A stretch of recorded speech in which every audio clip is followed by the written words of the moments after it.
Hi అండి. అందరికీ నమస్కారం. Welcome to my channel. ఈ వీడియోలో ఏపీ ప్రభుత్వ ఉద్యోగులకు మరియు పెన్షనర్లకు పెండింగ్ బిల్లుల చెల్లింపుల తాజా సమాచారం అయితే ఈ వీడియోలో తెలుసుకుందాము. వీడియోని ఎక్కడ కానీ స్కిప్ చేయకుండా ఎండ్ వరకు చూడండి ఫ్రెండ్స్. అప్పుడే ఇన్ఫర్మేషన్ పూర్తిగా అర్థమవుతుంది. అలాగే వీడియో చూస్తున్న ప్రతి ఒక్కరు కూడా వీడియోకి ఒక లైక్ చేయండి. ఈ వీడియోని తోటి ఉద్యోగ పెన్షన్ మిత్రులతో అయితే షేర్ చేయండి. కొత్తగా మన ఛానల్ చూస్తున్నవారు సబ్స్క్రైబ్ చేసుకున్నట్లయితే దయచేసి మన ఛానల్ అయితే సబ్స్క్రైబ్ చేసుకోండి. దీని ద్వారా నేను చేసే లేటెస్ట్ వీడియోస్ అన్ని మీ వరకు రీచ్ అవుతాయి. ఆలస్యం చేయకుండా మనం వీడియోలోకి అయితే వెళ్ళిపోదాం.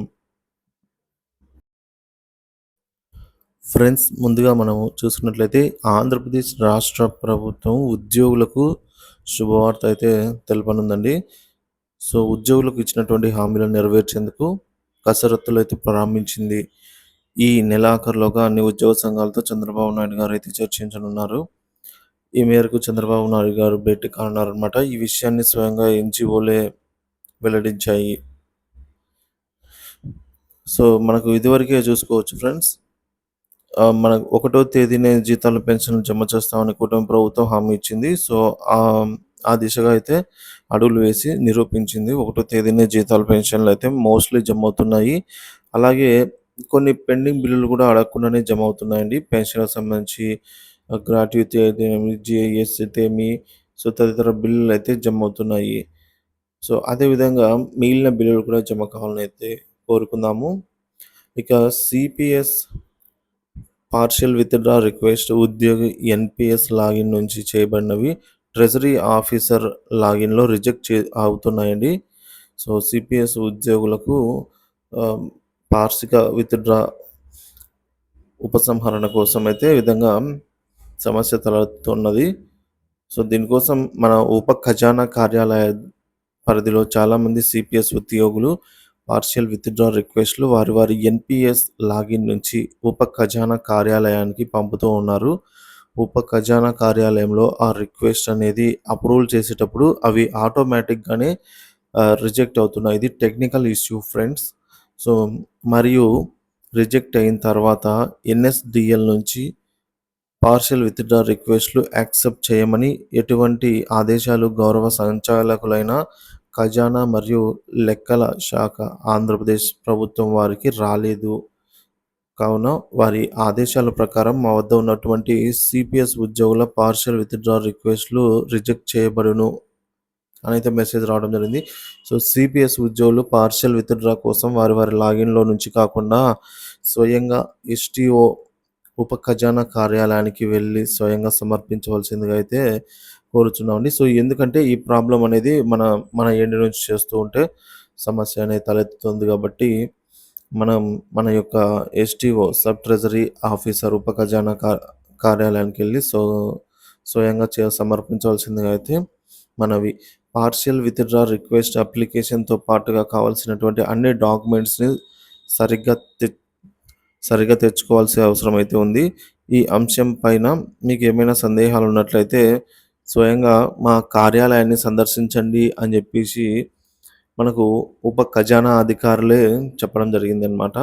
సో ఎస్‌టీఓ వారి దగ్గరికి సిపిఎస్ పార్షియల్ విత్‌డ్రా వాళ్ళు తప్పకుండా ఎస్‌టీఓ గారినైతే సంప్రదించండి. లేదంటే సొంతంగా చేసుకున్నట్లయితే ఈ విధంగా ఆటోమేటిక్‌గా రిజెక్ట్ అవుతుంది. ఇదేదో సాఫ్ట్‌వేర్ ప్రాబ్లమ్ ఉన్నట్టుంది.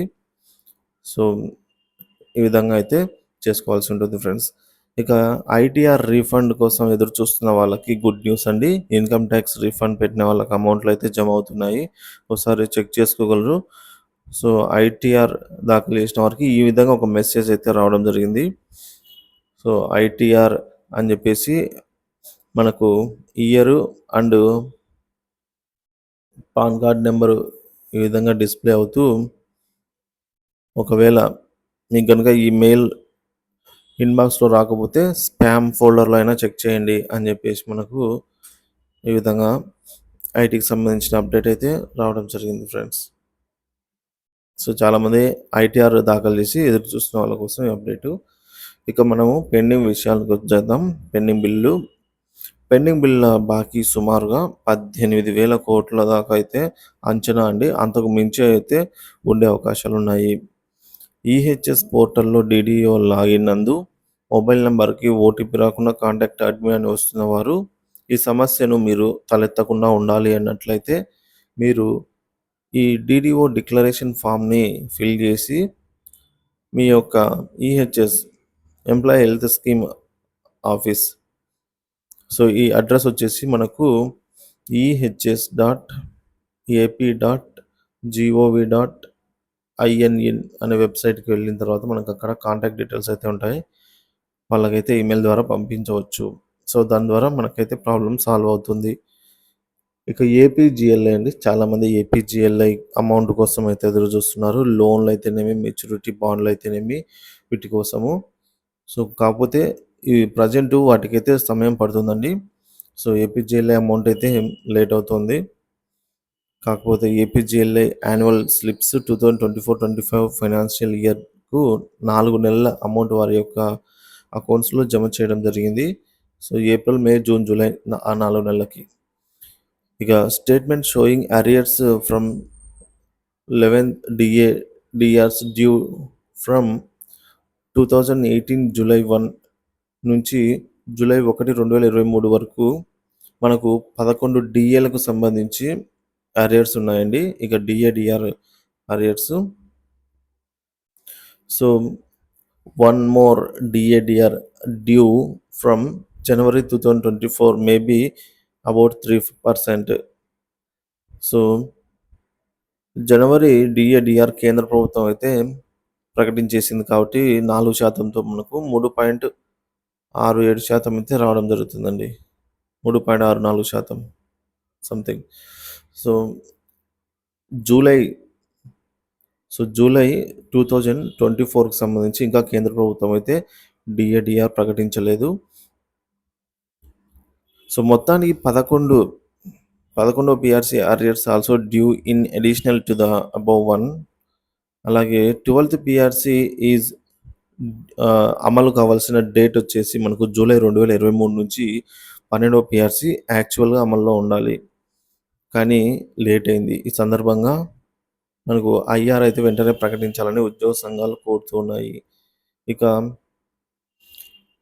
Here A Hercules task on the part of the new government to be found by shortly.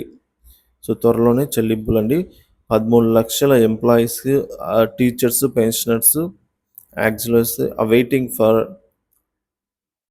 Receive the arrears blessed the families legal hairs of employees, teachers, pensioners, family pensioners. So, 13 లక్షల ఉద్యోగ పెన్షనర్లందరూ కూడా pending బిల్లుల కోసం ఎదురు చూస్తూనే ఉన్నారు. ఇది friends. ఇక సాలరీ బిల్స్ అప్డేట్ విషయానికి వచ్చినట్లయితే అన్ని రకాల లీవ్ బిల్స్, ఇంక్రిమెంట్ అరియర్స్ మరియు సప్లిమెంటరీ బిల్లుకు సంబంధించిన అమౌంట్ అయితే జమ కావాల్సి ఉంది. పీఎఫ్ పార్ట్ ఫైనల్ విషయానికి వచ్చినట్లయితే మనం ఇక్కడ చెక్ చేసుకునే విధానం అయితే ఈ విధంగా ఉందండి. సో, ఈ వెబ్‌సైట్‌లో లాగిన్ అయిన తర్వాత మన యొక్క యూజర్ నేమ్, పాస్వర్డ్ ఎంటర్ చేసి లాగిన్ అయ్యి మనం చెక్ చేసుకోవచ్చు. ఇక అన్ని జిల్లాల వారికి పీఎఫ్ ఆన్‌లైన్ వ్యవస్థకు సంబంధించి పూర్తి స్థాయిలో పూర్తి అవుతుందని అయితే సమాచారం. ప్రస్తుతానికైతే మనకు 2020, 2021 మాత్రమే ఈ యొక్క యాన్యువల్ పే స్లిప్స్ అనేది అందుబాటులో ఉన్నాయి. సో, మిగతా ఈ 4 2021, 22, 22, 23, 23, 24, 24, 25 సంబంధించిన వార్షిక ఖాతా నిల్వలు కూడా అందుబాటులో అయితే త్వరలో ఉంచుతామని అయితే ప్రభుత్వం చెప్పడం జరిగింది. ఇక అలాగే మనకు గతంలో 2 డీఏలు ఏంటంటే జీవో నెంబర్ 28 అలాగే జీవో నెంబర్ 30 ప్రకారంగా. సో, అప్పటి వరకు ఉన్న డిఆర్ అనేది 26.39 నుంచి ఒక 3.64% పెంచుతూ 30.03కి అయితే చేరుకోవడం జరిగింది. దీనికి సంబంధించి మనకు 15 నెలల అరియర్స్ మొదటి విడత ఆగస్టులో చెల్లించాల్సి ఉంది.